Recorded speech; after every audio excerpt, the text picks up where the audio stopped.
kasih dalam nama Yesus. Firman Tuhan pada hari ini yaitu mengenai bentukan Tuhan. Bentukan Tuhan. Saudaraku, Tuhan perlu membentuk kita lebih dahulu supaya kita bisa dipakai Tuhan. Tidak cukup hanya sudah bertobat, sudah menyerahkan diri saja, tetapi kita perlu dibentuk oleh Tuhan, saudara. Minggu yang lalu kita telah melihat mengenai Yusuf. Yusuf dalam perjanjian lama. Yusuf anak Yakub. Tuhan mempunyai maksud yang luar biasa besarnya dalam hidup Yusuf. Dan Tuhan telah menyatakannya kepada Yusuf melalui mimpi. Yusuf pun mengerti bahwasanya mimpi itu dari Tuhan. Dan Yusuf pun tahu bahwasanya dia akan menjadi pemimpin yang besar, di mana orang-orang termasuk saudara-saudaranya menyembah kepadanya. 2 kali mimpi itu berlaku, saudaraku, untuk memastikan bahwasanya memang Tuhan betul-betul, memang Tuhan pasti menyampaikan maksudnya tersebut pada Yusuf. Tetapi apa yang kita lihat pada Yusuf justru kebalikannya. Yusuf mau dibunuh oleh saudara-saudaranya. Yusuf dicampakkan dalam sumur. Kemudian datang orang Ismail, dia juallah Yusuf kepada orang Ismail tersebut sebagai budak. Sungguh-sungguh kalau menurut perkiraan manusia sudah hilang harapan jadi pemimpin. Pada waktu itu kalau seorang budak tidak ada lagi masa depannya. Sampai anak cucunya tetap budak terus. Nah, kelihatannya saudaraku, yang jadi kepada Yusuf sangat bertentangan dengan mimpinya. Tetapi Tuhan kita Tuhan yang ajaib, Tuhan yang berkuasa, Tuhan yang tidak berubah dari zaman ke zaman. Apa yang difirmankan Tuhan pasti digenapi Tuhan. Apa yang dijanjikan Tuhan pasti digenapi Tuhan. Walau bagaimanapun besarnya gelombang ataupun keadaan-keadaan yang menghalangi maksud Tuhan tersebut jadi. Sepanjang kita setia, sepanjang kita percaya terus. Yusuf tidak pernah melepaskan visinya. Yusuf tidak pernah melepaskan mimpinya itu. Itu sebabnya dia tetap teguh. Apapun yang jadi kepadanya, apapun perlakuan saudaraku yang diberikan kepadanya, dia tetap saudaraku memegang visi yang daripada Tuhan, memegang panggilan Tuhan itu, dan tidak mau jatuh kepada dosa, dan tidak mau membalas dendam, saudara. Saudara, kemudian Tuhan bermurah, Tuhan menyertai Yusuf. Kemudian Yusuf beroleh keluasan hati dari Potifar yang menjadi tuannya. Yusuf menjadi hambanya. Namun saudaraku, iblis saudaraku belum berhenti bekerja, saudaraku. Dia mau menjatuhkan Yusuf. Dia mau menghancurkan hidup Yusuf melalui istri Potifar yang menggoda Yusuf dari hari ke hari, dari hari ke hari, supaya Yusuf jatuh pada dosa hawa nafsu. Tapi nyata Yusuf teguh, saudaraku.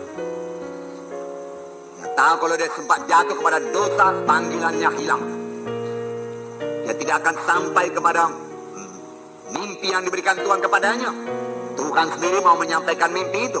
Tetapi kalau Yusuf, saudaraku, jatuh kepada dosa dengan menuruti hawa nafsu, saudaraku, tunduk kepada istri Firaun, saudaraku, dia akan diperbudak terus. Dan hilanglah mimpinya tersebut. Tetapi syukur, Yusuf dengan tegas berkata tidak kepada dosa, tidak kepada hawa nafsu. Aku mau sampai kepada panggilan Tuhan, dia katakan. Ya, panggilan Tuhan begitu indah dalam hidupku. Bagaimana mungkin aku berbuat dosa seperti itu? Aku mau sampai kepada panggilan Tuhan. Saya yakin semua kita saudaraku sudah dipanggil Tuhan, dan Tuhan punya maksud yang begitu indah dalam hidup kita. Saudaraku, janganlah gagalkan panggilan Tuhan dari pihak kita. Kalau daripada pihak Tuhan, Tuhan pasti menyampaikan maksudnya. Daripada pihak kita, saudaraku, kita kurang menghargakan panggilan Tuhan. Sama sebagaimana Esau kurang menghargakan hak kesulungannya, dan dia jual hak kesulungannya itu dengan sepiring bubur. Dan kemudian dia menangis dengan sangat, saudaraku. Tetapi dia tetap diperhamba oleh Yakub. Dia telah menjual hak kesulungannya itu. Akhirnya dia menangis. Dengan apa dia jual? Murah sekali. Hanya sepiring bubur untuk memuaskan nafsu dagingnya, nafsu laparnya, saudaraku. Nah, Yusuf, saudaraku, dia difitnah dan dia dipenjarakan, dan dia terus, saudaraku, dalam persekutuan yang indah dengan Tuhan. Tidak mau menyimpan kepahitan, tidak mau membalas dendam, saudaraku. Dia tidak pernah menyalahkan Tuhan dan berkata, manalah Tuhan janjimu itu, keadaanku begini Tuhan. Dia tidak pernah. Bagaimana dengan kita, saudara?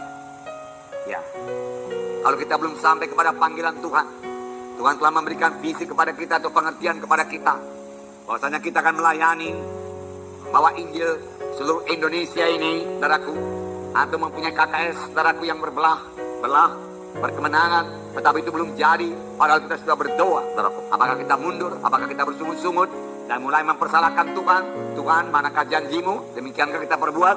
Saudaraku, sadarlah bahwasanya untuk sampai kepada panggilan Tuhan, kita ini perlu dibentuk lebih dahulu untuk menjadi pemimpin yang besar. Bagaimana tidak dibentuk, saudaraku?